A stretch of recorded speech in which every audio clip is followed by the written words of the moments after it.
podcast. No. Live React, Citrus Red Bull, new flavour just dropped, summer edition. It is good. It's like a San Pellegrino. Smell test, probably can't the best. smell anything. I raced against the car that had this on it. That's good. That's actually really refreshing. I needed a little pick-me-up. Well, today. Firstly, you're late. The tubes were delayed. And secondly, I'm the first person you saw when you walked in. Did that not cheer you up? No, I'm not saying it didn't, but Wow. I'm just quite tired. I went to like a day event Go on on. Saturday. For the first time in a long time, I've been kind of pining for my youth recently. Okay. So me and my girlfriend and our friend went to like a full day at the Cause. You know the Cause? It's like near Canning Town. No. Watched DJ like a 70s disco kind of thing. Maybe I do. But mate, it does ring a bell. She's knackered still. I saw a TikTok a few weeks ago that said, as an adult, you need to go on these huge, like have a big night to remind yourself why you don't want to do it the whole time. And I now see the vision. You still knackered from it today? I'm still knackered. I slept for 11 hours last night. But the problem was I got home at like 3 a.m. and then I went to watch the marathon yesterday. Yeah. I had to get up at 8:30. Yeah. And then you're on your feet all day. And by the end of it, I was just like... You were supporting your cousin, weren't you? I was. Shout out Tom, who does listen to the pod. So my cousin Tom. My cousin has a brain tumour, and he ran the London Marathon yesterday for brain tumour research. It's incredible. Absolutely incredible. Legend. That is unbelievable. Raised loads of money. Did it in just over 4 hours. Like absolutely shifted him and his wife Vicky. Shout out her as well. She tore her calf 9 weeks ago and ran the marathon yesterday. Whoa. Mental. That's insane. Absolutely mental. What a story that is. Big up them. They crossed the finish line together. Oh. It was incredibly wholesome. It's just such a wholesome thing to go and do. There's so much content that you see following the marathon that's just amazing, isn't there? You would have seen the what are they, Jacob? The FG brothers or something? I don't want to butcher the name, but they're two brothers who have had an early onset dementia diagnosis. One of them ran the marathon yesterday with a fridge on his back to raise awareness, and then he's going to Ireland to run 33 marathons in 33 days. And effectively, the diagnosis he had is that by the time he's 50, he might not be here anymore. Him and his brother both had the diagnosis after losing their mum, and it's like... Oh my God. Yeah, he's got this goal of raising £1 million, so shout out to them. Incredible. FTD brothers. FTD. Check them out on Instagram. Donate. So and wholesome. your cousin. What an unbelievable story. Yeah, unbelievable. It's very inspirational. It does make me want to do it next year. Yeah, I might do it. Well, my cousin wants to do it again, so I might suggest to him that we do it together, train together and stuff. And that'd be nice. And do as much of it together. I think he would be quicker than me, but at least run a bit of it together. Yeah, that's my plan anyway. What's the furthest you've ever run? I've done a marathon. Oh, okay. And so you got a bit of experience. Me. It was the hardest thing I've ever done in my life. Really? By a mile. Did you properly train for it? Yeah, I properly trained for it. The training is also it just takes over your life. And I'm very obsessive. So I just couldn't think about anything else for months. Yeah. And that is a learning I'd take into another training block. It's just not that deep. Yeah. Don't worry too much about it. Just relax. But I ran it in Prague, and the reason we chose Prague is partly because of timing, but also because it's meant to be quite a flat route. But have you ever been to Prague? No. It's a really hilly city. And the way they make it flat is by just making you run in the middle of nowhere. You're running down like A roads that are shut. There's no one watching, like no one. Yeah. And after like 30k, when you're really in the bin, you need some motivation, you're just running down an A road. There's no scene or anything, and no one's there. Yeah. I was just like, well, I'm just gonna walk. Yeah. I did it like 4:20, so it was all decent time, but... Whoa, sick time, bro. Yeah, I actually just waited just before the finish line. Like, yeah, give it a minute. Bang! That's good. That's a good time. It was respectful, but I feel like there's unfinished business there. What do you want, a sub 4? Yeah, sub 4 would be nice. Cool. I think that's very achievable. If you really put your mind to it, I think most people could do sub 4 if they really put the effort in. My stepsister ran it yesterday as well. Not as big a deal. She's run loads of marathons before. 3:13. Wow. Mental. 3:13 is insane. 3:13. That is crazy. Any temptation to run the marathon? After you said you watched it yesterday as well, didn't you? Yeah, no, I always love it every year. Like, I think it's so wholesome. But no, not really. I would do it for charity. I would do it like once, but I can't get my head around people that regularly want to run marathons. I think it's... Yeah. I'm a bit of a fitness freak. I love the gym. I love football. I love golf. Anything that gets me out, keeping myself fit, paddle. But that, I'm like... There's a part of me that just has this like bias towards marathon running. I'm like, I don't even think it's good for you. Like, I look at the people that do it, and I'm like... You all look awful. the whole time through it, you look knackered. Yeah. Your joints are in bits. Yeah. Everyone's pulling muscles. Everyone's hurt all the time. It also, like, if you really push it as almost like a hobby, that I can totally get behind doing 1 or 2 for charity or free, or even what those amazing brothers are doing. But if it's just for fun, I'm like, you're sick. It takes over your whole life as well. Yeah. As you said, if you like football or paddle or golf or whatever, you can't really do that alongside marathon I remember training. when Zach Jalab was doing it. He was training for his first marathon, and like we played golf together all the time, and he just couldn't play, or he had to get a buggy because he just couldn't walk because he was knackered. Yeah. So it does take over your life, but shout out to everyone that did it. Yeah, it's shout unbelievable. out. Half marathon is a great distance because you get the sense of achievement, but it's not too all-consuming. Yeah. Would recommend London Landmarks half marathon. I ran that a couple of years ago. That was really good. That's us. Yeah, half marathon's a little bit. I feel like half marathon's a lot more achievable. But in the world of like social media, I feel like the achievement of running a marathon has been really normalised. People, you see it the whole time. Oh, I did it in sub 3.5, whatever. But just doing a marathon is so hard. It's a long way. But so many people do them now. Humans are just amazing, you know. Yeah, I don't know if I saw Kieran Carlin did one the other week, and he just did it out of nowhere. He just did like a 5 and a bit hour marathon. Why would you do that? Fair enough. Why would you do that? But that makes me think it's not as hard as people say. But then he did do 5 and a bit hours. Also, he runs quite a lot, doesn't he? Yeah, he runs, but like the fact he just went, I'm just going to do it. Like, he didn't do a training plan to do it. That's insane. Have you seen the video? I think it's from the Fellas where Cal Freezy says he thinks that anyone who's an athlete can run a half marathon like tomorrow. I agree with that. I agree with that as well. I fully agree with that. I spoke to my girlfriend about this yesterday. She goes to third space gym all the time, does all the really intense cardio classes. And I said, you could run a half marathon tomorrow if you like, obviously not in a good time, but you could definitely do it. How far is a half marathon? 20 kilometers. 21k, 21.1k. Yeah, like I completely agree with Freezy on that. If you keep yourself fit enough, you can go do like 15-20k run.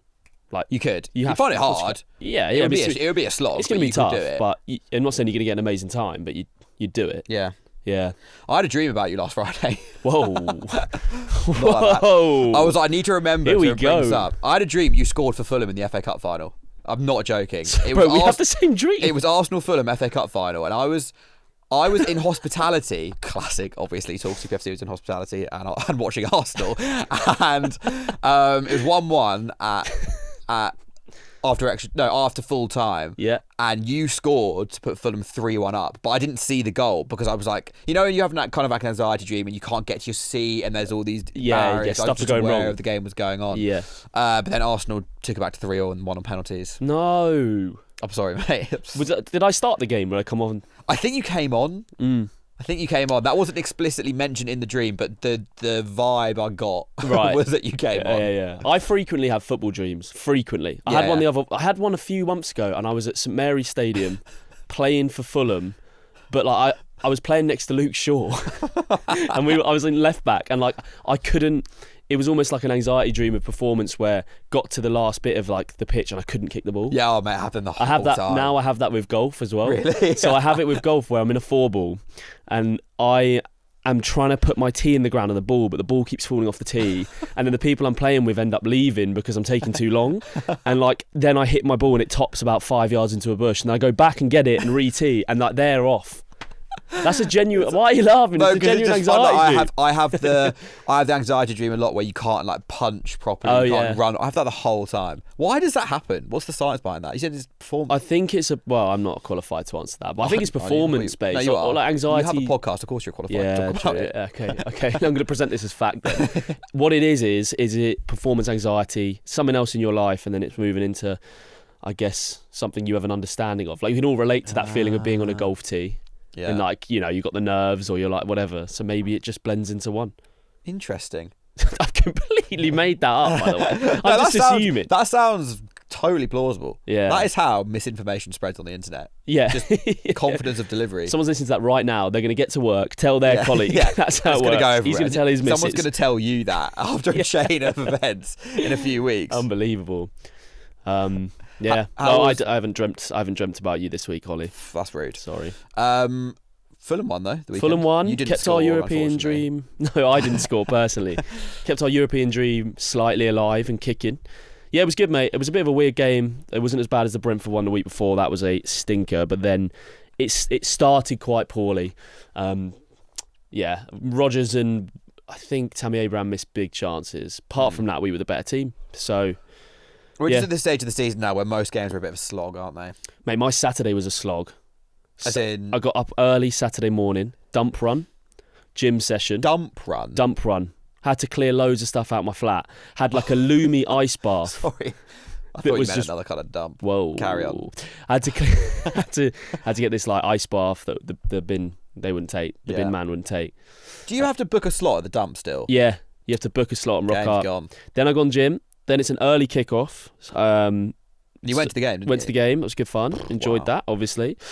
Then it was pub for the remainder of the day to celebrate the win, and then a family dinner in central London. So I left Fulham to go to central London, and then that dinner ended up ending and finishing quite early. So then I went back to the pub with my mates. So it was a long old day. I was wiped out on Sunday. You must have been done on Sunday. It almost felt like your festival story, your day fest. Like I was that tired. It was. I promise you weren't as tired as I was. But I went to the pub afterwards with quite a few Villa fans were there, and they were just bigging up the Fulham away day. They were like, "This is the best away day." Class, mate. Fulham away's brilliant. They were speaking to me about their away day, right? So they've gone up early in the morning. It's only an hour a train from Birmingham. I was there on Thursday for some work, and I couldn't believe how close it was. First time I've ever been to Birmingham. Shout out, but not shout out Travelodge. That sucked. Really, what happened? I couldn't sleep. It was teenagers on my corridor, like running up and down from a night out. There was like my window wouldn't shut, and someone was saying they were going to stab someone outside it. There was like a proper fight. Didn't sleep very well. But you get the train down from Birmingham.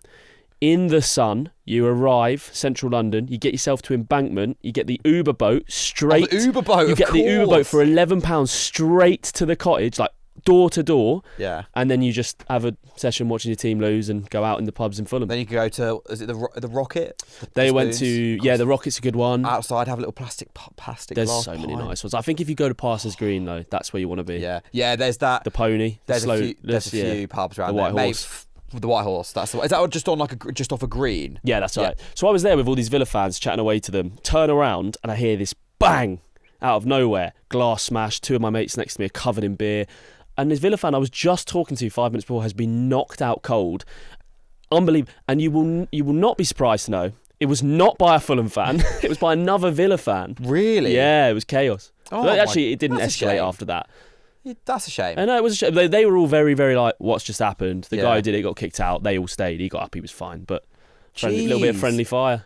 That's such a nice part of London. You shouldn't be paving like that. Yeah, not in Fulham, guys. Fix up, Villa. Come on. Jesus Christ. Yeah, I love Fulham away. Yeah, it's good. It's good. It's good. We had it like around Christmas this year, so you can't have the same experience of basking in the sun. Yeah, we had Chelsea on the opening day, and you have a similar thing of like going to the early pubs or late there. season. Yeah, bloody great. Did Palace play this weekend? No. No. Yeah, we did. We played Saturday. I didn't watch it. We played Liverpool, lost 3-1. Oh yeah. Did you see Munoz's goal? No, I haven't actually seen that. I watched every game's highlights except that. I forgot you played. Did you hear about the goal? It's a bit of a controversial goal. No. So Sarr threw on goal, shoots, keeper saves it. Keeper then goes down injured. Oh, I did hear about Munoz this. He sort of chips it from quite far out. I did see the clip on. Is that? I mean, I'm incredibly biased, so obviously you probably know. I think that's absolutely fine. Play to the whistle. That's the first thing you're taught as a kid. Did anyone run back onto the line? Not really. So they sort of, Van Dijk and Konate kind of like amble around and are going like. I'm a big hater of the amount of protection keepers get these days. So our second goal got disallowed, and I'm in the stadium, and I haven't watched it back. I might be wrong on this, but it was like goalkeeper interference. And from what I saw, couldn't see anything from my angle sitting in the stadium. But I see clips all the time. I was arguing with my mate where Leno went up for a cross, and I think he caught the ball quite well, and Rodgers challenged him in the air, maybe the tiniest shoulder to shoulder. Leno goes down, we get the foul, and I'm not biased. I was like, it's not a foul. Yeah, I was like, you should be able to. You almost can't go up. So. When goalkeepers like go riding around after making a good save, like that's play to the whistle. It's not on the keeper, but it's on the Liverpool defenders to just carry on. Also, like you don't just stop because the keeper's is injured. 25 odd yards out. Like he has a bit to do, and if Liverpool even try and defend it, that he doesn't score. I don't think. Yeah. And also the keeper was fine. He played on. He said after the game, Freddie Woodman, actually Palace fan, ex-Palace Academy, so I've got no ill feeling towards him. But he said after the game, like I panicked. I just panicked. I went down injured. I was like, good on you for admitting that. Yeah. But I just thought it was just annoying. That's refreshing that he's admitted some of Yeah. them. He's a young goalkeeper, so you exactly. make mistakes. We love Freddie Woodman. He played in goal when England won the Under-17 World Cup. He was in the same teams like Foden and Solanke and whatnot, Gibbs White. Another question I have for you. FA Cup semi-finals being played at Wembley. Yay or nay? I think it's got to start. I saw statistic that is Pep Guardiola's 24th time of taking Man City Yeah. To the FA Cup In less than 10 years. And obviously he made the comment of Wembley, why the fans. Somebody made a joke. The journalist made a joke to Pep Guardiola saying well, there wasn't many of your fans here today, and Pep was like, yeah, I know. That was actually quite funny from the journalist. I know City fans got annoyed about that. But yeah. I really and ah about this because. But why do they do it? It can't be a I read semi-final. I read it. They messed up the finances of Wembley, and now they have to get the gate receipts in for the semis. I'm not entirely sure, but obviously back in the day they had them at Villa Park. Yeah. Did they have them anywhere else? They must. Old Trafford. Yeah, they would have done Old Trafford. The thing that kind of annoys me is like it has to be played at a neutral stadium. Yeah. For a semi-final. The argument of prestige and Wembley should be the showpiece final. Totally get that, and I can get behind that. The thing of Man City fans have to travel down the whole time and it's really expensive to go to Wembley. I'm like, okay, well that's just wherever you play it, someone is going to have to travel somewhere. Yeah. I'm sorry that Man City keep getting to Wembley. Yeah, that sounds awful. Woe is you. But also, because you also in the structuring. The model that people want of it's at Old Trafford or it's at Villa Park or St James's Park's probably a bit too far out. But if that is the model that people want, that's going to be predetermined before the game. Exactly. It's not going to be. You're not going to decide that a week before. Yeah. Well, if it's Chelsea Arsenal, they got to go to Manchester. Exactly. That also makes no sense. Exactly, and that would be what would happen. Yeah. It would be semi-final pot 1 is at Old Trafford, semi-final pot 2 is at Villa Park. Yeah. That's just what would happen. And also the stadiums have to be big enough. I know Man City often don't sell out because they obviously go to Wembley so much, but you still got consistently over 80,000 people at Wembley. Yeah. No other. I think Old Trafford holds 78. Yeah. I was gonna say 78. Yeah. Villa Park's 50. Yeah. Possibly not even that. Yeah. If Palace played in FA Cup semi-final at Villa Park now, you'd get 12,000 tickets probably because they save a bunch of hospitality. That's a good point. That's a good point. Palace sold out Wembley both times very quickly. Yeah. I think they had 40,000 fans at the final. Yeah. So what you think it should be a Wembley just for the logistics and the space of it? I get the argument that it shouldn't be, but it does annoy me a bit when it's but I have to travel. It's okay, well. So that's unfortunate, but someone is going to have to travel the whole time. Yeah, I get that. It was a big thing for Man City Southampton, but Chelsea Leeds sold out their allocation like that. I know they obviously don't go to Wembley very often, but Leeds haven't scored a goal at Wembley in 30 years. I read. That's peak. That was a terrible game as well. You'd be so annoyed as a Leeds fan in a game like that. Yeah, it was just dry. Yeah, and also, but I thought it was quite apt actually that the final was Man City Chelsea after Palace won it last year. Did you? Yeah, I don't know if I should mention that. Because I have a theory. You know when Leicester won the league 15-16 and then the next year all the big teams just spent about £4 billion in the summer. I have a theory that when something like that happens, the big teams go we can't let that happen again. I think it's quite fitting. You've got Man City and Chelsea, two of the richest clubs in England, are now in the final the year after something really magical happened. It's just kind of bump back down to ground. I get the narrative, but I also think Chelsea are there probably just based off of having the easiest run possible to get there. Yeah, they did have a very easy They've run. played Wrexham, they've played Port Vale, they've played Leeds. Who else have they played? I think Leeds were their first Premier League side. And it's Leeds. No offence, Leeds. But Chelsea should have a terrible record at Wembley. And they only won 1-0. It was hardly exactly... I know what you're saying, but I think more realistically, Man City get there based off of just having a God squad. They can just play their second team until the semi-final. They still rested. I don't think Haaland started, did he? No, they rested loads of their players. Yeah, so they can still rest half their team. No Donnarumma and walk through. Trafford's well good as well. Before we get on to the main part of the pod, should we quickly talk about the title race? Because I feel like we should just touch on it. Yeah. How are you feeling about it now? Well, first of all, Ebere Eze. My guy. Yeah, he might have a big part to play. I think he's going to lead them to it. Do you? I think you're going to see Eze at Selhurst Park, and all the Palace fans will be serenading him, and it's just going to be. He's just so much better than Odegaard in that 10 for them. He's just a match winner. He's just exactly Odegaard is not there to do that. He's not going to shoot. He's not putting that top bins. I think they should play Odegaard deeper. What, next to Rice? Next to Rice. Because Zubimendi is having a break. Stinker right now. I don't hate the shout. I really like Odegaard. I thought he was good against City, and because he just is so involved. He just always wants to get on the ball, and I think that's really valuable in a midfield, especially when you are in a really crunch time of the season. Because Odegaard's club captain, and he'll just be like, give me the ball. Yeah, but not in the 10. You have to be more decisive. You have to affect games. But they're just playing more off the left now. Yeah, true. I didn't watch the game, obviously, so I don't know if he played. Did you see the goal? Yeah, I saw the goal, the little short corner and that. But that's what I mean. Odegaard doesn't score that. Odegaard doesn't. No, he score doesn't. that. I said last year when Arsenal signed him that I didn't think Eze is the kind of player who could win Arsenal the league. He actually, I don't think quality-wise he's like the difference, but in terms of match-winning moments at this time of year, he actually could be. He might be proving you wrong. He might. Man. Do you see that Jamie Carragher clip that's resurfaced about Arsenal a year ago? He said Arsenal were going to go out and sign some striker, and I tell you, whoever they sign is going to be on the bench in big games for Kai Havertz. It's like, whoa. Did you get that from you? I also said that last year on TikTok. I said if they're both fit, I think Havertz is better than Perez. I think Havertz is well good. Have you seen his record since he came back? He's a good player. Yeah, he's a good player. I say well good. No, I think he is well good. But mate, it was a big weekend for the title. Arsenal going back top of the league, obviously, based off of playing an extra game. And then they got Fulham next weekend. Yeah, we got Fulham. Mate, do you know what? There is a narrative around this game that's been doing my head in. I said it on the pod. I'm like, Fulham at home. I feel like Arsenal struggling in that game. Everybody says this. Everybody goes, Fulham always give Arsenal problems. Fulham fans say it. The media say it. We don't. Like, we really don't. I'm going to throw a stat at you from this is a real statistic. When did Arsenal form? 1904? Okay, we're going something back like that. 1904 Arsenal. I'm going to go with that. Jacob will check it. Yeah. Fulham have not beaten Arsenal away from home. That's the end of the statistic. We've never beat them away from home. We have never won at the Emirates. We never won at Highbury. We never won when they played in Woolwich. We've not won a game. 1886. That's mental. So this narrative that we seem to do well.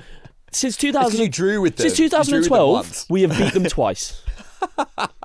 That's it. But like, there's this narrative of, and I know we would have been in the Championship for some of those years. We drew with them and we beat them 2-1. And yes, we sometimes give them a tricky game. Yeah, they scored like a last-minute winner against you, didn't they? A few years ago. Yeah. I think that's the thing. I think I seem to remember you drew with them at the Emirates, and then the following year they like just beat you by like one goal. And now all of a sudden it's like Fulham are actually. Yeah. And don't get me wrong. I hope that jinx goes away. There's every chance, we could do it. Yeah. But this narrative isn't real. So, it's a massive game for both sides. You've been called out, media. Media, have that. Yeah. But yeah, if they win that, they go 6 points clear. If we win that, Conference League. Nah, Conference League's ours, mate. But you can give it to us next year. Yeah. You do the Europa League, bro. Let's shake on that. You take the Europa League next year, we'll take the Conference League. Let's freaking go. I'm going to Krakow this week. Yeah, mate, I was going to say. Oh! That's going to be sick. I can't wait. It's good that you're... Respectfully, it's good that game's there. It's quite a good place to have it. Oh yeah, as a fan going. I mean, better than. Where did you go? Yeah, where did you go when it was the other team? Kiev. Kiev, yeah. That was in Lublin in Poland. Not quite. Although interestingly, obviously, it wasn't played in Ukraine for obvious reasons. Yeah. When the week Palace were meant to play there, or did play in Lublin, we did end up playing it. Russia launched a bunch of drones into Lublin. It's like. Oh yeah. Can you actually just like not do that? It's Crystal Palace. We've kind of got a European away day. Could have been a scouting mission, Wharton. Could be. He is pretty good. I can't wait. Although it's going to be a long old day. So I've got a 5:55 a.m. flight out of Gatwick for Thursday morning. Yeah, that's flying back Friday. I can't wait. Yeah, it's gonna be amazing. Yeah. Nice. Krakow, Florence, Larnaca, three ways down the knockouts. That's unreal. Cyprus. It's like Tuscany. I want that experience. And a proper like Eastern European city. That's quality. Yeah. And then hopefully Leipzig. And getting an early night in all of them. I'm going to make... I've already thought about this, obviously. My content brain's on. I'm going to make a point of staying out late in Krakow. Good man. And document it everywhere. Go, guys, I've listened to the feedback. Even when we posted the clip of me talking about it, people in the comments like... Fuming. You weren't in Florence, bro. You don't know the dynamic of that. So just fuck off. I'll tell you what, I can give you some Leipzig recommendations if you get there. Obviously, I was there for 4 days and there's some nice restaurants. It would be fitting, actually, wouldn't it? Well, do give me a shout. Yeah, I will. You should get past Shakhtar. I'm hopeful. I'm more excited about the second leg being at Selhurst. Yeah? European second leg at Selhurst Park. That atmosphere is going to be unbelievable. Yeah, that'd be fun. Hopefully, we get through. I think you will. You got to. Please. Anyway, they are not the only European semi-finals this week. This is why this guy, man, is the way. This guy. Holy shit. Look at that. Whoa! Champo League.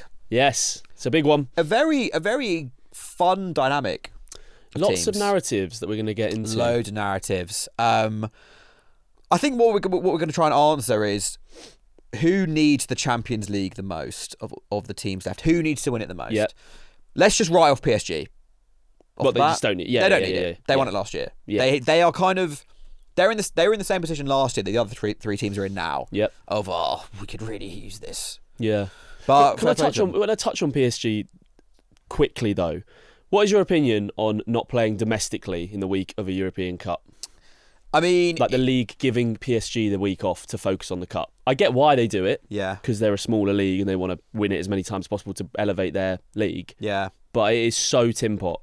It's pretty peak that they did that to Lens, because that was like a title race game. Yeah. And they just totally prioritised PSG. But equally, as you say, the league badly needs the money, like the revenue and the PR of PSG doing well. It's just great because Ligue 1 is just in the bin, really. But it's not a great look, and it does make. And also, have you seen like the PSG attackers' stats in Ligue 1? Yeah, I know it's really poor. They just do nothing. I saw Seb make a TikTok on that. I think. Yeah, Seb or Ben, which I'm confused all the time. I think it was Seb, and he broke it down. Yeah, terrible.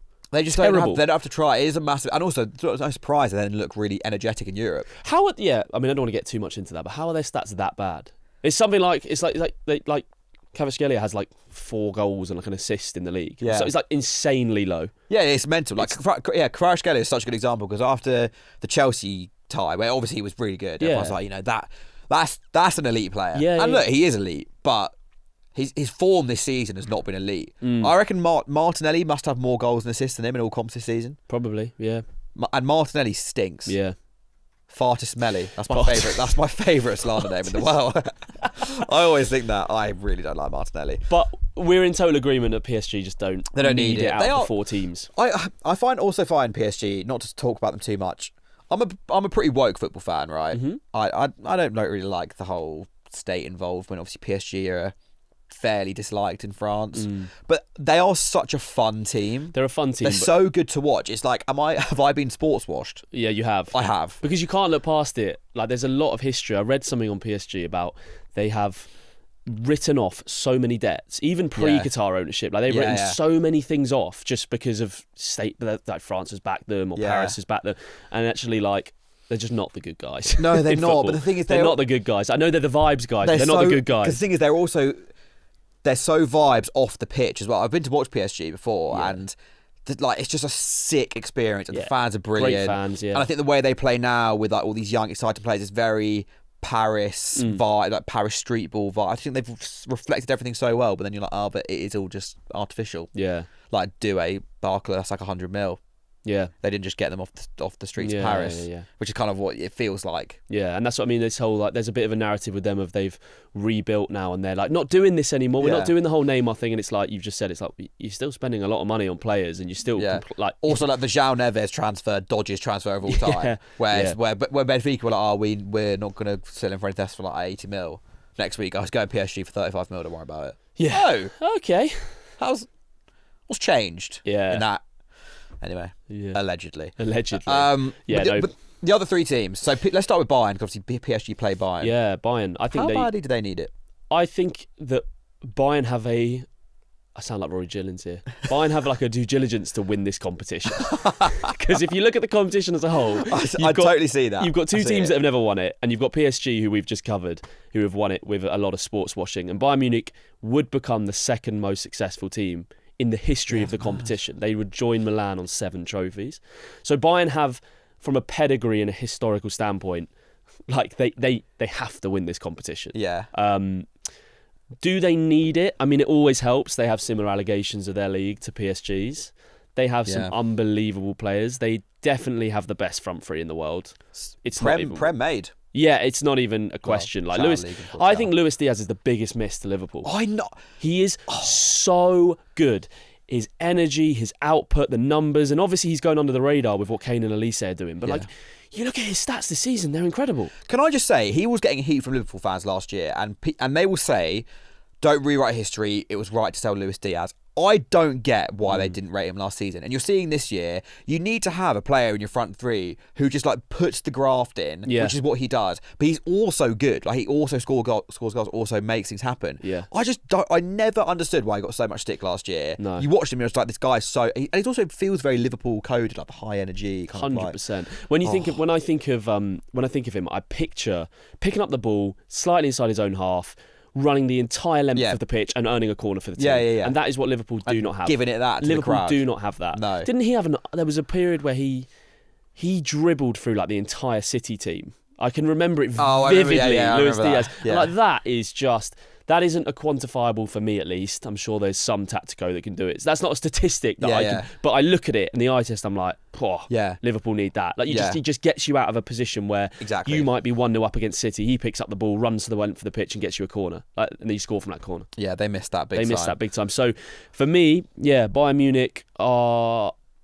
I think they're the favourites in my mind for the competition with that front three. I think they statistically Their defence scares me. The defence doesn't scare me if they get to the final, if that makes sense. Yeah, like it's fine against Atletico and I think it's fine against Arsenal in terms of, but that PSG free-flowing attacking front 4 or 5, they can rotate. Could be an unreal semi. I mean, they just can't defend. Upamecano. Where do you stand on Upamecano? I respect him more than I used to. Okay.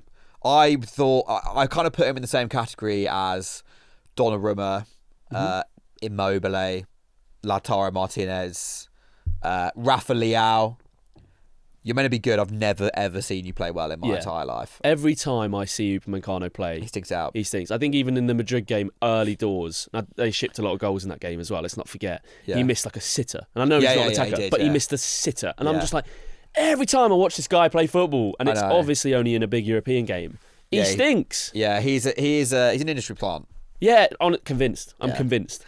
So that defence is a bit of an issue, but I mean, becoming the second most successful team in the history of the competition, with a young coach, with this exciting team, we know that it's going to give one of Elise or Kane a massive chance of winning the Ballon d'Or. That was a massive chance. So it will probably, if they win it, I think if they win the Champions League, definitely one of Elite Kane will win the Ballon d'Or, unless someone has a mental World Cup. Yeah, I know the World Cup will count for a lot, and obviously you look back to 2022 when Haaland won the treble. 2022-23. Yeah, Haaland won the treble, scored about 4 billion goals, and then Messi won the Ballon d'Or because he was at the World Cup. But I think that's a bit different because it's Messi, and there was a big narrative about him finally doing it. Because I think the only person I think could win the Ballon d'Or other than those two at the moment is Mbappe and Yamal. Yeah, Dembele. No. What if he has a massive 3 games of the CL and then does unbelievable for France? I don't think he'll retain it. I don't think they'll want him to retain it. Yeah, I can't see him being France's main man, even with Elise and Mbappe in that front three. Like, he's going to play, but I think I'd be surprised if he's the main guy. But the thing is, if France win it and Bayern win the Champions League, could you still see Mbappe winning it over Elise? Yeah. Really? Yeah, I think so. I could see it. I'm not sure. Mbappe and Yamal have both gone down injured now, haven't they? Yeah, but well, they'll both be back. Mbappe and Yamal will be back. They should be back for the World Cup. Yamal, I don't know. So much of it is narratives. It is all narratives, and it's all timing, and it's all trophies. Yamal, for me, is the best footballer in the world. That's just a fact. I can't move past Yamal. He's a better footballer than Elise. I love Elise. If Yamal played in that Bayern Munich team, he would outperform Elise. Let's not pretend he wouldn't. Yamal definitely has a way higher ceiling than Elise. I'm not disputing that at all. Yamal is a generational talent, like possibly like a top 5 talent ever in football. Yeah. Right now, I'm taking Elise. Yeah, but you're Crystal. I'm not even biased. You've got your Crystal Palace hat on, literally. I literally have it on. Like, it's just that was good. You can't Nate. They're the best 2 right wingers in the world, and it is close. It is close, but Yamal's just like Elise does. When I watch him, he impresses me, and I've not claiming to have watched even half as much Elise as you. Yeah. Every time I watch him, he's better. Every time I watch him out, I'm like, I would pay to watch this guy play. Yeah, he's and his output is there as well. He's already done it with Spain. So I was at Yamal's birthday. Birthday. I was at Yamal's Euros debut in 2024 against Croatia. I was there with work, and I'd heard a lot about Yamal, and I was ready to be a classic England hater. Like, oh yeah, this Spanish kid. Probably overrated. And I watched him in the flesh. I was like, oh, fair enough. You are absolutely ridiculous. Like, he just ran the game. He's Neymar. He's just a little reincarnation of Neymar. I know it's a bit of a... Well, who? This is a very hypothetical question. Who's got a higher ceiling? Neymar, young Neymar or Yamal? Neymar. Yeah. Neymar. Come on. He won Neymar coming out of Brazil was the most hype I've ever seen a footballer. Imagine Neymar, just walk with me for a second. I'm with you. Imagine Neymar, he gets that Brazil call up, yeah? Mm-hmm. Against the odds. Everyone thinks Ancelotti's frozen him out, but he's in the squad. And he gives him a chance.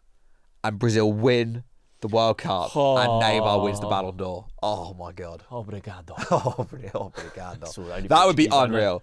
That would be incredible. Make it happen. That would make me Football so and goals. happy as a football And fan. then does Neymar go down as a nearly man if that happens? Probably does still, actually.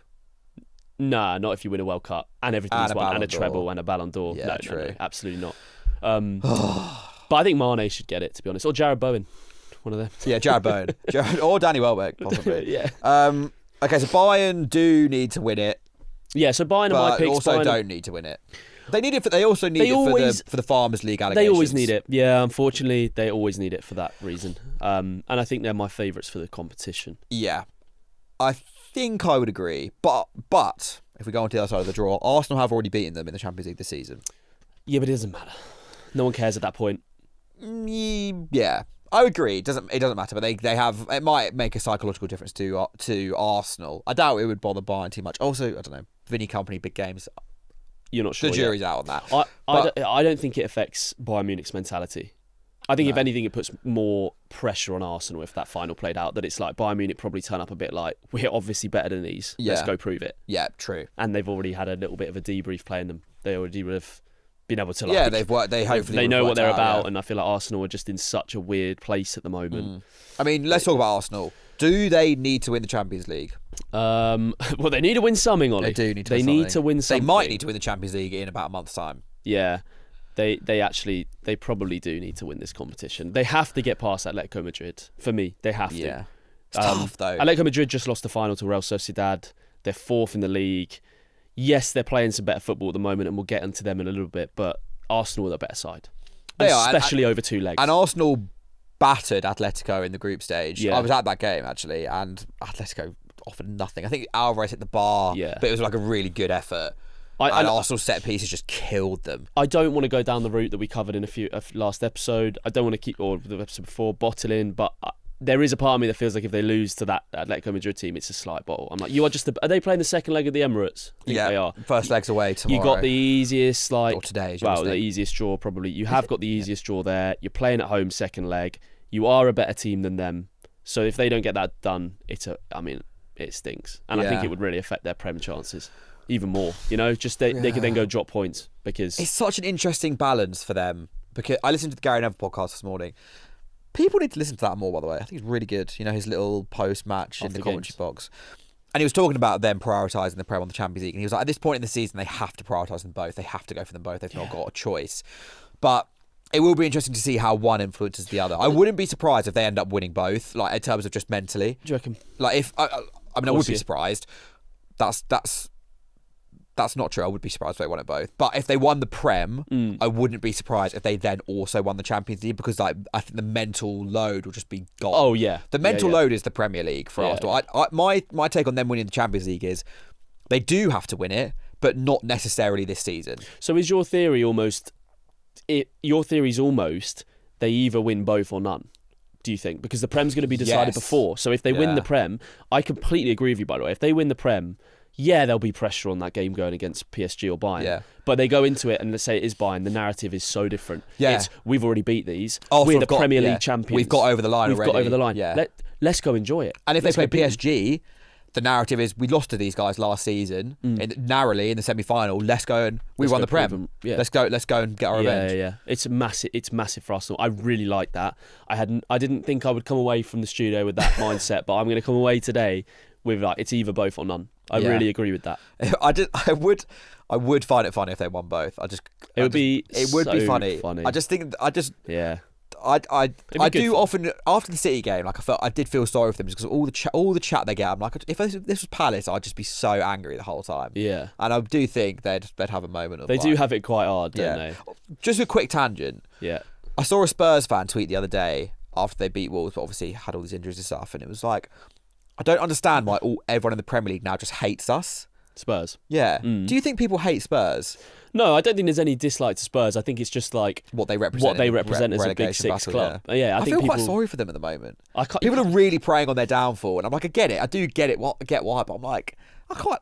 This is sport. Yeah, it is sport. This is sport. I know. I mean, you can't. As I said, I'm a woke fan. Yeah, so. you are. Like, that's the point. Like, you just Rory Jennings said it when you were away, actually, and he was in the studio with us here. He said, like, Ollie's probably one of those, because we were talking about, like, he enjoys seeing other teams lose, and I'm probably more in that bracket. And you've said before you don't. Like, like.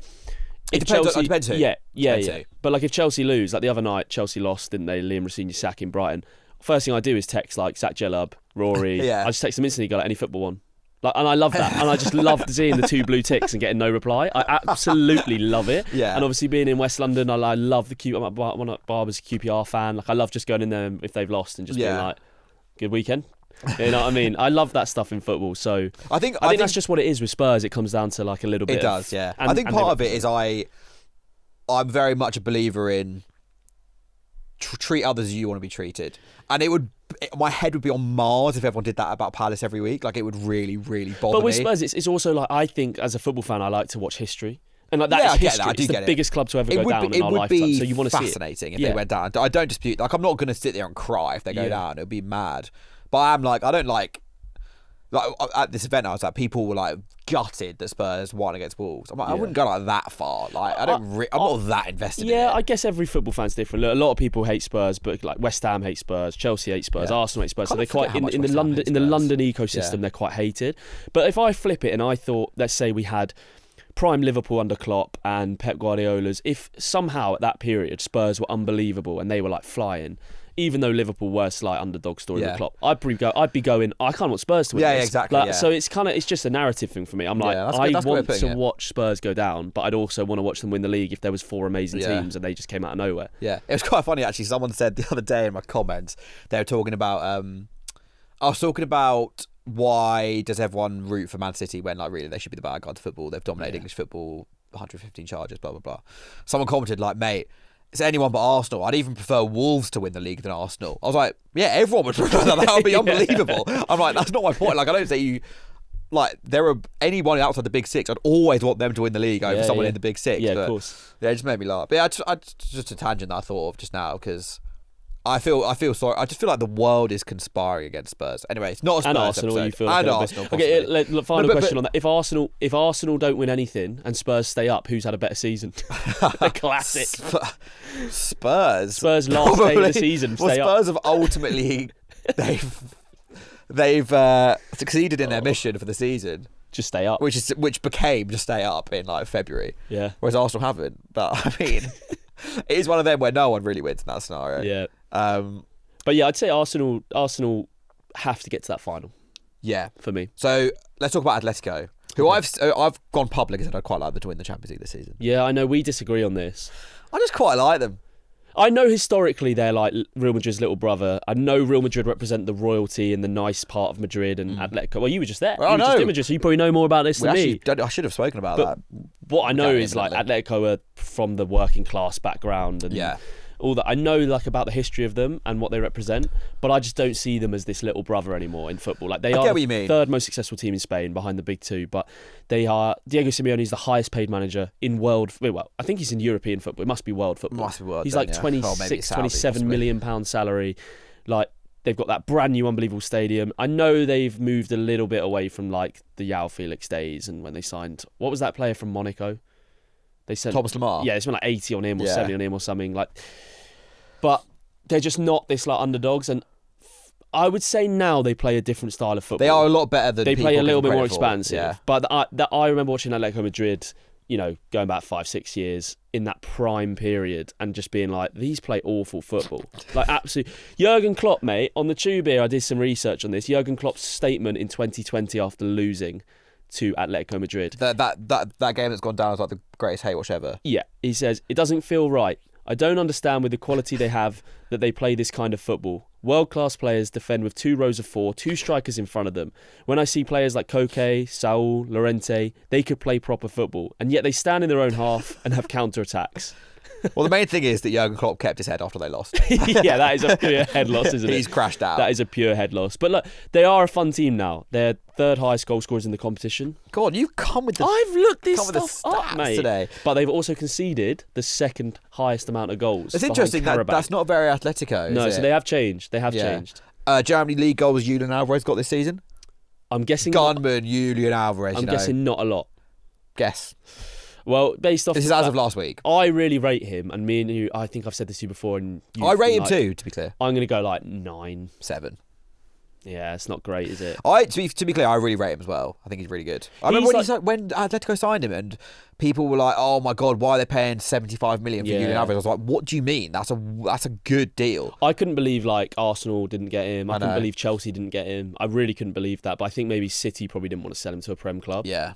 But yeah, whenever I watch him, he's the opposite of Upamecano. So he might not be that good, but he'll step up. But every time I watch him, I'm like, he's brilliant. Yeah, he's clutch. He's brilliant. Him. They are good. As I said, I think I said it last week. I just like it when teams achieve their goals in football, and maybe it would have been better if they'd won it in that era where they got to back-to-back finals. Were they back-to-back finals, or they just got to a few finals in a few years and kept losing to Real? 2 and 4 years or 2 and 3 years. Yeah. Also, having been to Real Madrid, so I went to Real Madrid last week. Shout out Nivea Men, legends. I went to watch the Real Madrid Alaves game, and the atmosphere was like nothing I've ever experienced before in like a bad way. I think it's partly because it's very toxic at Real at the moment because they just got knocked out of the Champions League and then all doing well domestically. They're probably going to have another trophy this season, which would be the second in a row, which is unforgivable for Real Madrid. It was just like bizarre. Like Madrid scored and barely anyone got up. You got a few people clapping, a little like, oh, that was it. But they're not playing for anything, are they? And they are but like it notoriously spoiled. It was just, like Camavinga came on, obviously got sent off against by boos, whistles every time he got the ball, and it was like, I mean, the experience was incredible. Like we were in hospitality, it was a joke. The Bernabeu is the best stadium I've ever been to in my life. It's insane. Yeah. And the surrounding area with all the little bars where you can go, it's just, I really like that part of Spanish football. All the little, it's different to pub culture, but I prefer it, what they do in Spain. But as a club, I was like, yeah, I can understand why Real Madrid are very unpopular. Yeah. Because fair play, their history's a joke, but like they are incredibly entitled. Yeah. And maybe it's fair when you're that good. Yeah. But so I put me more on Team Atletico, I think. Yeah, no, fair enough. It is literally the history of those two clubs is the working class versus the royal, like the royal Real Madrid. So, yeah, and I do really obviously like that, despite being from Fulham and supporting them. I do quite like that, but yeah, it is overblown. I know what you mean. That they're just not those underdogs to me anymore. Like they're just not. They're really not. But do they need to win it? I mean, they probably do. Well, they need to get to the final, don't they? But like, they've blown their easy chance at that Copa del Rey. Like they played Real Sociedad, which respectfully, like they should be winning that game. They lost it. And what if they won under Simeone? 2 league titles, 2 Europa Leagues. I think that's kind of it. Maybe a Copa del Rey thrown in there. Which is still impressive when they're in that league with them two. Any trophy is a success for them, but really. Losing 2 finals, I think they've lost 3 in their history. So they've been there 3 times and lost it every time. Do you think Simeone represents their best chance at winning the Champions League? Or do you think once he goes, they could get a manager in who could win it for them? But from what I've read, he is just like the entire club. Like he has the reins to do anything. Because I've seen a lot of people linking Simeone to jobs, whether it's Chelsea or whatever. Yeah, I know Chelsea. Tobe said he wanted it with Chelsea. Yeah, and it's just like, from what I've read and seen and heard, it's just completely unrealistic because like he runs everything at Atletico Madrid. Like they give him the keys to everything, and like he's not going to go into a Blueco run Chelsea and get that. So he's not, is he? Like he's not going to go there and be like, I want to win it as a Blueco manager, I'm going to call them Blueco. Yeah, would just be. I give him the worst thing. Him and Liam Rosino are actually really similar. Yeah, except I give him 3 press conferences. Yeah, and he'll have a meltdown. Yeah. He won't be able to handle the heat. Yeah. So, mate, like Atletico probably are the biggest underdogs left in the competition, though. So yeah, you have definitely. to be honest on that. Definitely. And yeah, I love Griezmann. I love Alvarez. Yeah. Griezmann winning. I really like Lookman, even though he got relegated with Fulham. Like he was always good for us. Yeah. Apart from penalties against West Ham. Yeah. Oh, that's sad. Yikes. But yeah, he's a good player, and I like the way they play. That they're now a bit more expansive, and they're not just sitting in. But yeah, it's going to be tough for them to get through Arsenal in 2 legs. Very. I think, especially if Arsenal can beat Fulham and stay in top of that league, and you know they've got a chance of winning the Prem. If Fulham go and beat Arsenal, right, that has a big effect, I think. Yeah. On like whether they can then get through. And Yeah, I know what you mean. I really like your getting analogy on that. I think they have to win them both. They have to not lose a game between now and the end of the season. I think City will drop points, to be fair. Should we rank them in terms of who needs to win it the most? Yeah, let's do it. Least. So I think the least is PSG, definitely. The least is PSG. This is where it gets tough. Least. I controversially think Arsenal are next least. I just think the Prem is what makes... Or even if they won the Champions League and didn't win the Premier League, they are still going to get clowned in England for not winning the Prem. Okay. I think. So I think they are third. Okay. Then probably... I don't know, after that. There's such different narratives of Atletico and Bayern. I'll give you my list. Mine's a bit different to yours. I think Atletico are bottom of the list of needing to... Like, they've never won it. Really? And they're the underdogs. Like, yeah, they want to win it, but they don't... Like, I don't look at those final four teams and go, Atletico Madrid should win that. Yeah, that's a fair that's the way I'm coming at it. Number 3, I would go... For similar logic to you, I'd go Arsenal, because like they've never won it, they haven't got any European history, and they're just focused on the Prem, really. That's how it feels. Number 2, I'd say, is PSG. They're probably the favourites. They're the holders. And then number 1 is Bayern, because I think they have to for the integrity of the competition. So if you've won it 6 times, and also, going back to PSG, if you're going to start resting all your league games whenever you've got a Champions League round of 16 against whoever. So you think actually the Bayern need to win it quite a lot more than anyone else? Yeah, I think so. Really? Especially as I look at the team. That team is a finished team. That team is like... if you compare, let's say, Arsenal and Bayern Munich, and we do starting 11s, I think we both can acknowledge that probably the back four and everything, the front, apart from Rice, every player going ahead of the defence is a Bayern Munich player. Yeah. And that's the most important part of the pitch for me. Yeah. So the front three, Kimmich walks in as well. Kane, we haven't even spoken about Kane. What winning the Champions League for Kane does to his and that's legacy another is thing. mental. What it does for Kane. Elise's really on for that Ballon d'Or shout as well with France World Cup. Obviously, like Bayern Munich have to win the competition if I'm looking at it objectively. I think I'd agree with you. You might persuade me on Atletico. I might go. I still think PSG are bottom. Just like obviously there will be some heat from their own fans, etc. But like they won it last year. I think you get a bit of a... Yeah, but that's what they play for. Yeah, but... That's the only reason they turn up every year, is to win that competition. PSG bottom, Atletico, then Arsenal. But I don't think Arsenal really need to win it. They do need to win it at some point. Yeah. If they win the Prem this year, then it's all Champions League pressure, I think. It's kind of like what City had. You got to build up to the Champions League. It took them ages to win it. It does. You can swap the narrative. I'm firmly on Atletico bottom, and then I can either swap PSG or Arsenal, because like you said, Arsenal could just shut everybody in the country up if they go win the Prem and the Champions. Yeah. Like, if they win both, it's like, well, where's the bottle now? Yeah. So that stops that narrative forever. That's done. And Bayern Munich for the integrity of the trophy. I really like that. I like that angle. I probably should be rooting for Bayern, really. Maybe I'm going to change my allegiance. I'm not rooting for them, just to be clear. Who are you rooting for? I don't care. The village. Yeah, couldn't care less. The village. Well, the village in the Euros. Yeah. To be honest, I don't care. I don't care. I was going for the Ole Gunnar Solskjaer. I'd probably say Arsenal. Whoa, he's a closet Arsenal fan. I'd probably say Arsenal. Oh my god. Oh my god. I am a gooner. What? Yeah, but what about Arsenal? Yeah, I like Arsenal as well.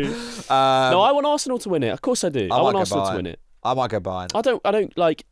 I don't really care. I don't like support Prem teams in Europe, but I think it would be nice for them. I think it would give a lot of the English boys confidence who are in that team going into the World Cup. That's a very, very I'd love good point. Rice to have a Champions League. I'd like Saka to win the Champions League. I'd like Saka to have a Champions League. And Eze. But Arsenal Bayern final, Eze versus Elise. If anyone is listening, get me a ticket to that game, please. And get Ollie a +1. Yeah. I'll wear a half Arsenal and Jacob. A half Arsenal, half Bayern shirt with Oleze on the back. Please. And I will stand nowhere near you. Yeah, you can just be down somewhere else. But yeah, Arsenal Bayern Champions League final would just be the most generational thing ever. Where is it? Budapest. Great city. Nice, well. Budapest. I would honestly. Yeah, I could make a great video about Budapest. Yeah, and I could make a great video about Budapest. Yeah, we could both make a great video about Budapest. So good. Oh my god, it's one of the best clubs in the world there. Not football clubs. The one that's just massive. You just get lost in it. Which one is that? I can't remember what it's called. I went there with a lads trip about 3 years ago, but it was class. And then all the underground. What are the bars called? There's a certain name to those bars. Jacob, you're gonna have to look it up because I cannot. The ones that are like in the underground tunnels. Yeah, and they're like different rooms. Like each bar has a room that's like tiny Yeah, inside the sick, bar. yeah. There's a name of them. They're called something very specific. But yeah, really, really cool city, Budapest. Yeah, and it's then you've great. got the Roman baths and spas and all that. Yeah. Although Lovely. the bars are a bit like scrubby. Well, I got They're a bit stuck. I unhygienic. got stuck in one, and they do smell of sulphur, don't they? But Yeah. they are good on a hangover. A ruin bar? Yes, Ruin bar. See, Jacob's Ruin smart. bar. A ruin bar. Yeah, but the baths stink of sulphur because they're like naturally heated. But I was getting changed, and then this old boy dropped like a glass bottle of water, and it like imagine like a U shape. It trapped me in the corner, and obviously my Hungarian's not the best. No. And he's just looked at me, and I've looked at him, and I'm like, "We'll go and get someone," like because Yeah. I'm barefoot. My locker's where the Jacob is. I'm Yeah. just stuck, and they took about 10 minutes to come, and all my mates came out like laughing. I'm just stuck in the corner of it. That's peak. But yeah, Budapest Fuck is a good that guy. city, mate. Sorry. Fuck that guy. Yeah. Yeah, great. So basically, long story short, Take us to Budapest. Arsenal buy and fly us out to Budapest, and it would just be, and then hopefully both teams win, and Elise and Eze lift it together. I do think it's going to be an Arsenal Bayern final. That I would do be think it's going to be sick. Arsenal Bayern. That'd be sick. What would be the worst final? I think PSG Atletico. PSG Atletico, Because it'd be a non-event. PSG would win that. PSG easily. Atletico, I'm going to put this on record, is like there are maybe 5 things I'd rather do that evening. than What? watch Name that. them right now. Golf. It's a Yeah. nice evening. Paddle. Golf, paddle, play football, run a marathon. No, maybe a half. Good answer. Uber boat. Yeah. Go to That, Fulham away. that would be such a dead final, man. That would be such a dead final. Arsenal Like, Bayern would be great. even And the Bayern you're right. Atletico would be good as well. I couldn't be bothered for PSG Atletico. I got so carried away with Elise and Eze. You did say Kane versus Arsenal. That would be an insane narrative as well. That's massive. If they win the Champions League, does Kane become the favourite for the Ballon d'Or? I think it would then just come down to England or France who does better in the World Cup. Do you reckon? Yeah, probably. It always seems to do that, doesn't it? Yeah. All right. That was fun. Yeah, good fun. Let's get into our question of the Question of the week. week. Change Jacob, I got beef with you. I've noticed you don't edit any music into that. And has anyone sent us in some music? I think we said last Yeah, week. someone better have sent us in music. So, we've got DMs. They can't send voice notes if we don't follow them back, if that makes sense. Oh, bloody hell. Jacob! Email us then. Do we even have an email? Do we have We an need email? to get an email. Do we have an email?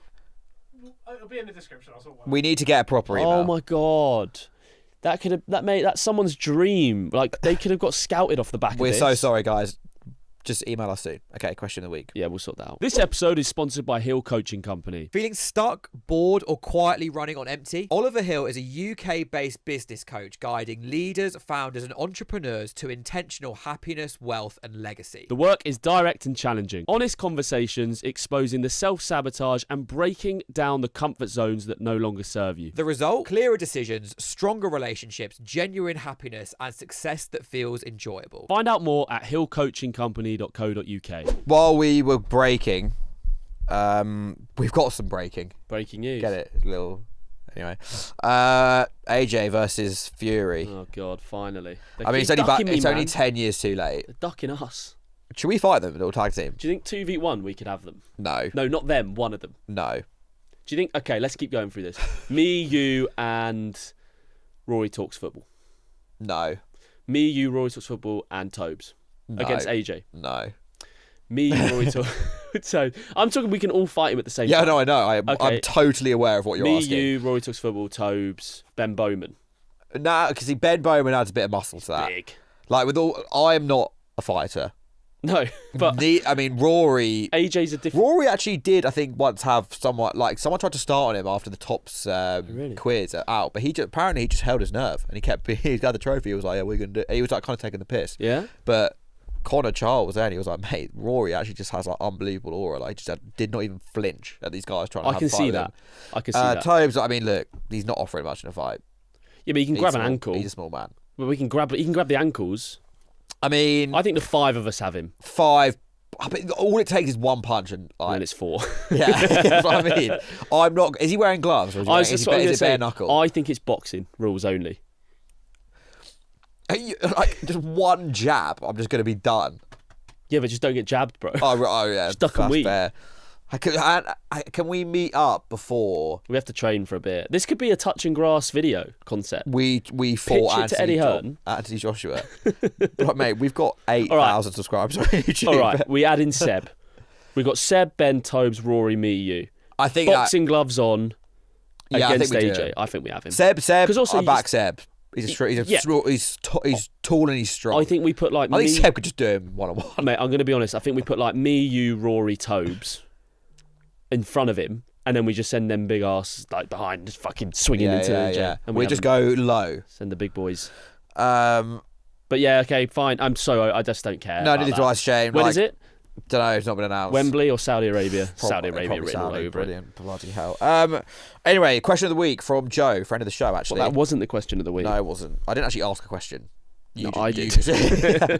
I've seen this question before, but it was still good to talk about. How many consecutive hat-tricks would someone have to score as a League 2 player before they signed for a Champions League team? That's a great question. I like that. I've seen it. I'm going to slightly change this. Sorry, Joe. Sunday League player, 16 years of age. See, I actually was watching the team that Cisse plays for. I saw some of their social clips. Oh, yeah. Cisse and Stephen Ireland. Does Lescott play for them as well? There's a few of them. Stephen Ireland plays for them, and it just looks so easy. There's a clip where Stephen Ireland just goes down the side, and bear in mind he's probably like 40 odd now. Yeah. Crosses it in, and Cisse just like taps it in. Sunday League player. They're 16s. They've got a lot of time to grow. Sunday League though? Who's going to scout them? Like they're not going to get seen. Let's do like a Saturday League, but like Saturday League. Whatever the lowest step is, 8. Step 8, Saturday. Lowest Saturday League. To go straight to a Champions League. No, as in, I think there's going to have to be rungs to the ladder here. How long would it take them to get to a Champions League team? But it depends how they perform when they move. Because they're going to go from a Sunday League team to like. But they're scoring hat-tricks every single game. They go to Salford, they're scoring hat-tricks every game. Relentlessly. They will score hat-tricks every single match they play for any team until they hit a Champions League team. It's going to take one season. If they're a Sunday League team, they're going to score. We're changing it from Sunday League because I don't think anyone's saying that. So Saturday League, they're in the football pyramid. I think if they've got how many goals would they play before? They'd play 20 games, before the January transfer window, which they're not going to be a part of. So they've got 60 goals. I think they get a move to like a Notts County. Yeah, I think they get a move to League One. I think they get a move to Conference League. Yeah. I think especially if you're talking about they're 16 years old, they're young, let's say they're like Conference League, is in like the European competition. No, as in National League. National League, yeah. So they're moving to Rochdale. So they go to Rochdale or York, and then they go. The only two National Leagues. Only two we know. Hereford, maybe.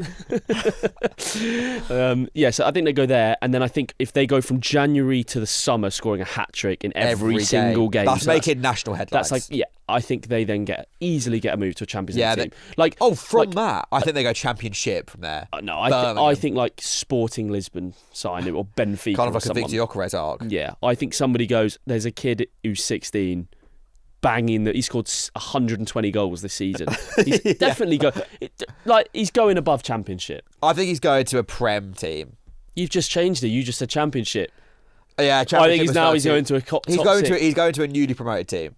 In the Prem? Yeah. He's going to See, I think you're more likely to go Europe. I think you're more likely to end up at Real Sociedad or something. Okay, what if I think this also changes based on how old they are, because if they're 16, obviously you're buying potential, everyone loves to buy potential. What if they're 28? Massively changes. Then it's closer to 18 months to 2 years. Yeah. Then it's a longer period. I think that is basically all clubs care about now. How such a good question. I could do it. You could. There's still time. It is not impossible. So all I've got to do is score 3 goals a game. Yeah, but you talk about how you do it. Just lock in, bro. Fucking start trying. How do you think a Sunday League or Saturday League player could fake it? So let's say for my level of football, Saturday League, but if every goal we probably score 3 to 4 goals on average a week. We're quite a good team. I don't score 3 to 4 goals a week, but if every goal just got listed as a John goal. Yeah, but word would get out. But what if it didn't? What if the whole league's in it? Could I make a move to League 2 based off of just lying? No, because scouts I'm gonna have to do a trial, aren't I? Scouts could come and watch you. But then if you could get the whole league in on it while you're playing, and it's okay, the ref knows, the other team knows that you've got to score a hat trick today, by hook or by crook. Yeah, but then the scout's going to be stood there with his clipboard on, and his long Arsene Wenger coat, and you're just going to be watching them just let me walk through and score.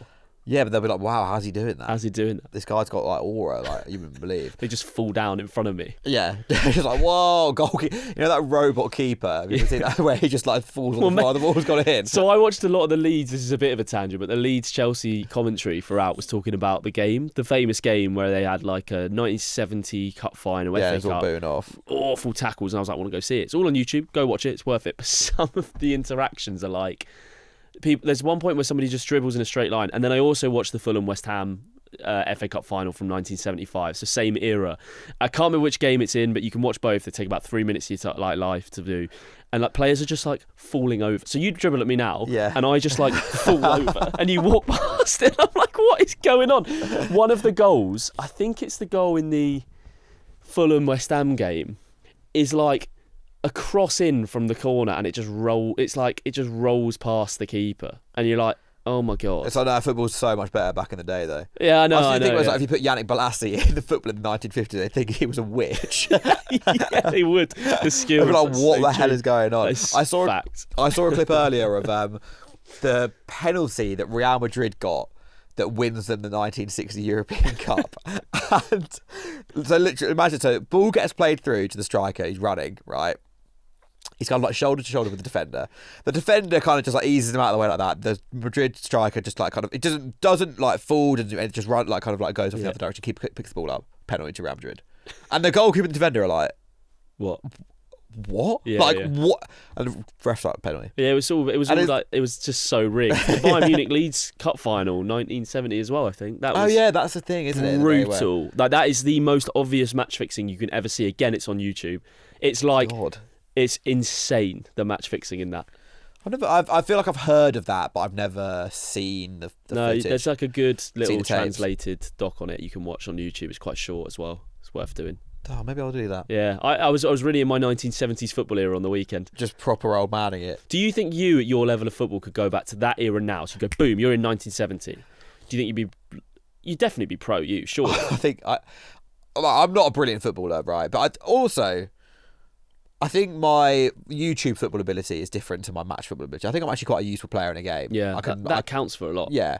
I mean, honestly, watching it, I'm like, what Alfredo Di Stefano's doing, I could do that. Yeah. I actually did a video about this a while ago, like he was doing the highlights, and I said that I'd be Jeremy Doku in 1958. So I'm just there. Yeah. Mate, people, honestly, please comment down below. Please feel free to humble me. I think I'll get close to the England team. I honestly do. Chris MD. Okay, let's look at like people who will know. Like people won't know my football ability, but like Chris MD would play for England. Do you think you're better than Chris MD? No, I wouldn't say better. But not much worse. I don't think I'm worse. I think like he can strike a ball better than me, but like he's very hard to tackle. We're slightly different, but I'd put myself in a similar bracket to him. I'd back myself. I'd say I'm a similar level. Like, and a lot of people watching this will know how good Chris is at football or whatever. Like, he probably gets in an England team in 1970. You know what? Like, let's be honest. The best comparison of this, we spoke about this last week. In fact, he definitely does. Sorry, he definitely does. We spoke last week about how when you watch yourself playing on a football TV angle, it's the best comparison of like how much worse you are than a professional. Absolutely. If you put there's the charity match got announced today, the England versus France one. I don't know what the details of it are. I just saw that it got announced. I don't know. Is that going to be a high level game? No, it's still creators, I think. But is it still like... It's better than Simon Charity. I was going to say, creators. So are we talking like, like 11 really good of I don't know creators? this, but I would assume it's like Theo Baker, Chris MD, like it would be the good players. This is the best test possible. Someone needs to basically get the... remove all details from that feed of both like a 1960 game and that England versus France charity match. Remove all the details. You've just got shadow figures, the ball and the goals, and all you can see is the mechanics of the players moving, and you've got to guess which one is the 1960s football match and which one is the charity match. You should do that for touching grass. It'd be a good like react. You guys have to react to it and see which phase of play is like. You maybe just like 10 phases of play. Yeah, I reckon, mate. That's you're gonna have to animate it. I'm gonna have to also copyright that idea because that's a class idea. Yeah, can we not put this out? Yeah, cut that out. Yeah, I think I play for it. I think I get close to the England. I definitely play Premiership, top division football. Division 1, 100%.